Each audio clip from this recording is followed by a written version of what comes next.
up, everybody? I'm Derek, this is Rocking eForge, and today I'm going to be making a rivet header and rivet heading plate. So, let's get rocking.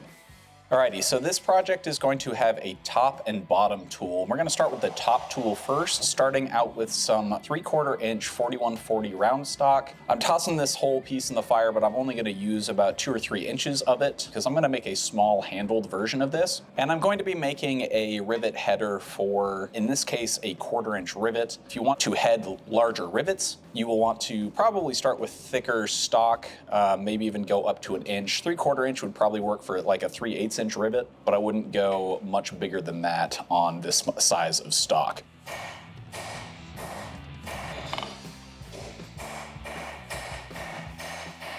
And the way I'm going to get started is I'm just going to square up a couple inches of this square stock,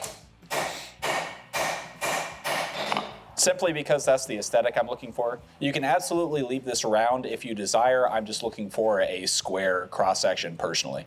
And then I'm just going to even this out on all sides.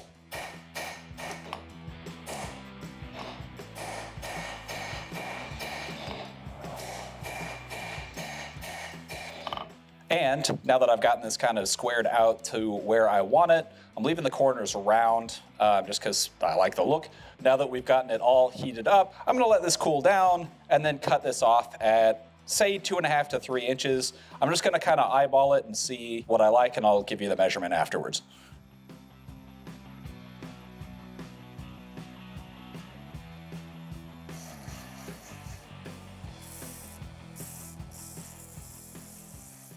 All right, so I'm gonna cheat by using my drilling vise to hold this upright on my anvil, because I'm going to be punching into the end of this, and honestly, this is the best way I could think of to keep it vertical. But I'm gonna measure out the center of this, and then we will put a center punch mark in the center, then pop this back in the fire and start punching the rivet header portion of this tool.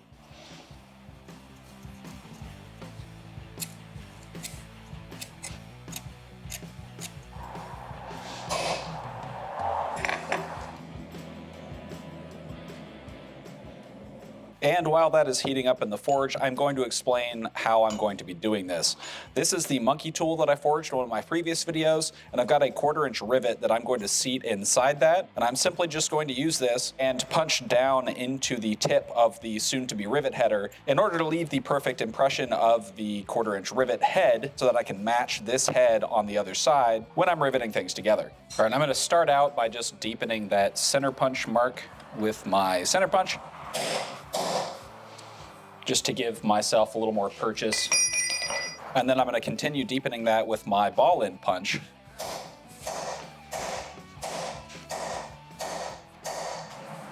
And honestly, this little drilling vise is working quite well, better than I anticipated.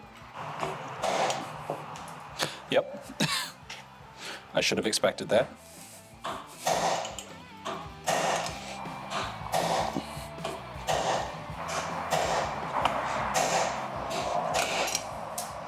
And the goal here is to go until the two faces seat together so that it is deep as the actual rivet head.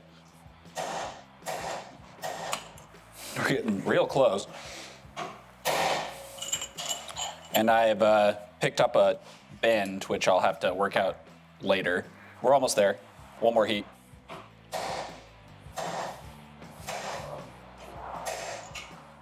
All right.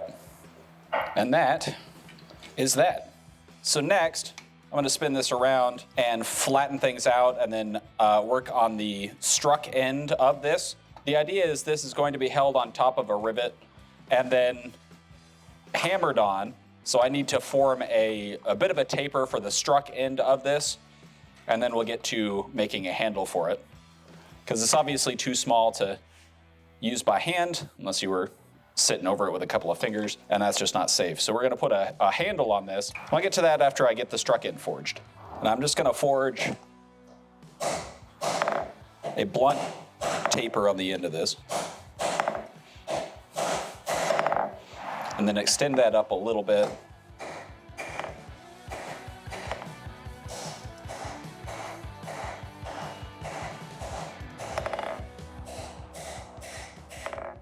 And then I'm gonna knock in the corners to make this more octagonal. If I can keep holding it in one spot.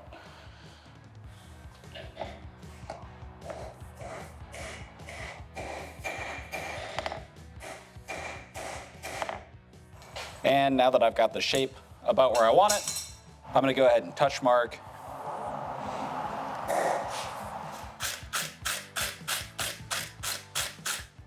And then I'm gonna go ahead and let this cool down again. I'm gonna drill a hole, 1/4-inch hole in the middle of that. And I'm gonna use this 10-inch piece of steel that I've got to create a handle, sticks through and then is riveted on to the rivet header. That'll allow me to hold it over the rivet, keep my hand out of the way, and up off the hot steel. And I get to use this, this piece of 1/4x1/2 that I made a tenon out of. So while this cools off, I'm gonna start forging this into a nicer looking handle.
All right, so in the process of forging that handle, this is cooled down and is ready to hit the grinder. I'm gonna grind off this fish lipping that I've got here to make this a usable struck end, and then I'll go ahead and even out the surface on this portion just to make sure it's flat.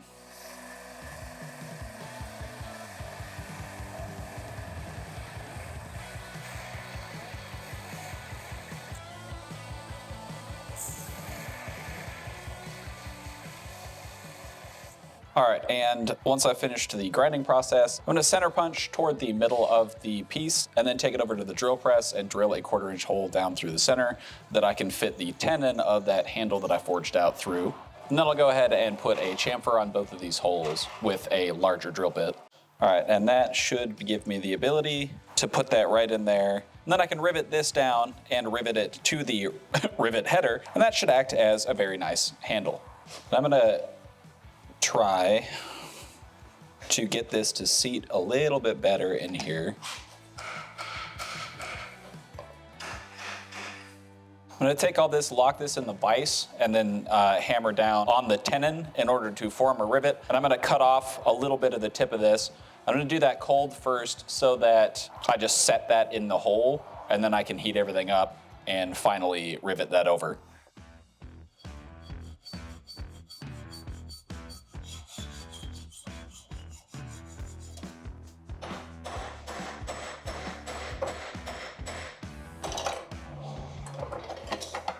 And I'm gonna go ahead and use my torch to hopefully try to get this to warm up.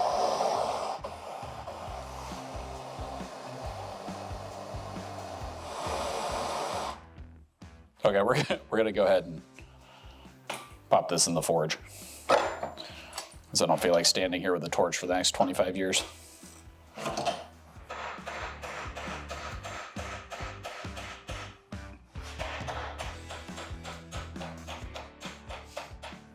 And the jaws of my vise kind of messed up those corners on the handle, so I'm gonna go ahead and lock this back in here and use a file to just touch those up.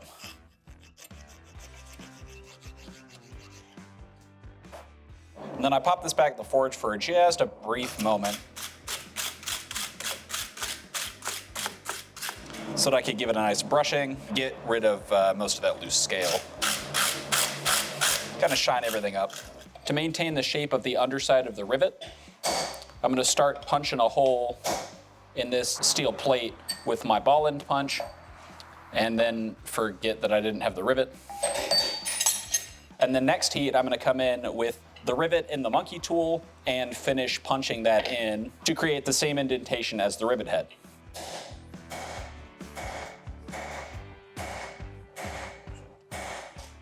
And the reason I'm doing this, eventually I will add a bunch of different styles or sizes of rivet head indentations to this and then cut this down and stuff. But this is the beginning of what's going to become a support plate for riveting other things. So that when I'm making a pair of tongs, I can come set the existing head of a regular rivet in that indentation and then take the rivet header that I've just made, hold that in place, and then hammer down on it in order to shape both rivets perfectly round as they originally started. So, as far as the 1/4" rivet header, handhold top header, and the bottom header plate goes, that concludes the forging process. Now, as I said, I am going to eventually do numerous rivet headers and numerous rivet indentations along this plate. So I'm not going to do anything extra to it in this video, but my intent is to fill up a 2 to 4 inch strip of this, cut it down, and then weld a shank to it that'll fit in the hardy hole such that it'll stay on top of my anvil, and then I can very readily lay something on it and rivet together using the rivet header. And that is going to do it for this project and today's video. If you enjoyed this video, please drop a like, leave a comment, hit subscribe, ring that notification bell. If you want to support me in the channel further, please consider becoming an honorary striker on my Patreon. That link is in the description below the video. Or please consider becoming a member on my YouTube channel. And as always, keep on rocking.